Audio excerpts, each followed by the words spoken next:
Hello and welcome. Today we're going to tackle a part of English that can really trip people up, the phrasal verbs we use for making plans. You know, mastering these is one of those things that takes your English from just being correct to sounding really, truly natural. So let's dive in. You know that feeling, right? You're trying to get your friends together, and it's just a total mess of different schedules and confusing texts. But what if you had the perfect words to make all those pieces just click into place? Well, that's exactly what we're going to talk about. So, to really see how these phrasal verbs work in the wild, we're going to follow a little story. It's all about a group of friends trying to put together a surprise party for their friend, Maria. Let's see how they start things off. Okay, so first things first. They've got the idea, but now they need to actually make it happen. The phrasal verb for this is to fix something up. It just means to arrange or organize something. And just like that, one of the friends jumps into the group chat to get the ball rolling. Let's fix up a date. See? It's simple, it's clear, and everyone immediately knows, okay, we need to organize this and pick a time.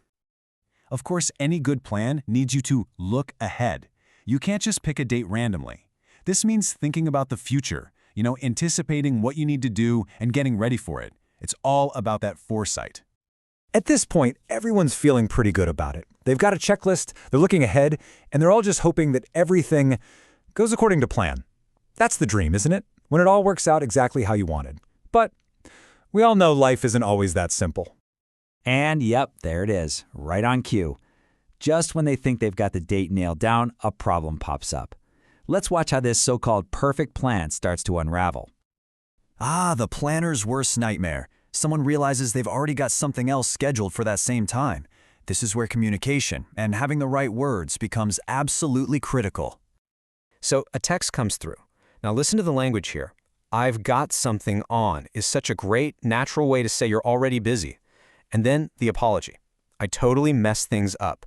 They're basically admitting, oops, my mistake has just spoiled the plan.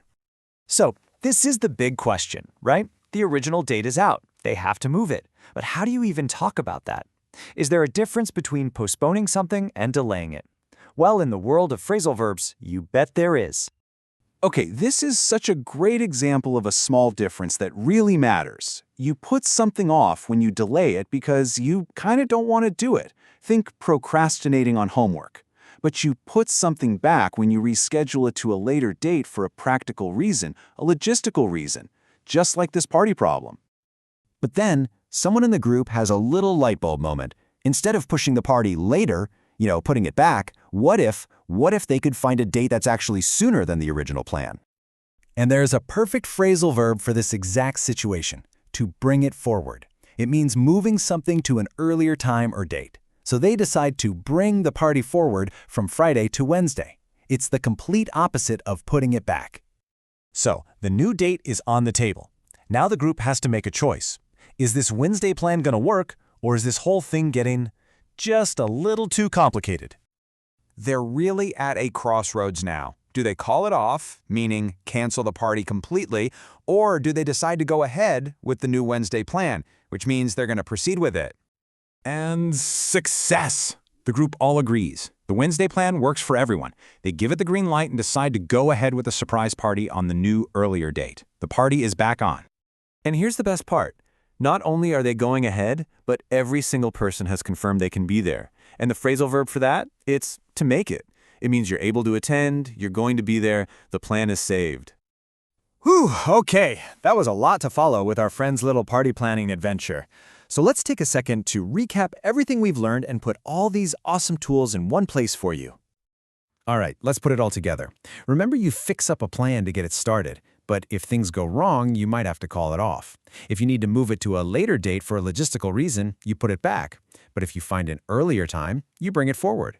And at the end of it all, you hope everyone can make it and your event goes according to plan. This is your quick guide to mastering your schedule. And there you have it. You're now officially equipped with the essential phrasal verbs to handle any scheduling challenge that comes your way. So, the only question left is, what amazing plans are you going to fix up next? Thanks for joining me for this explainer.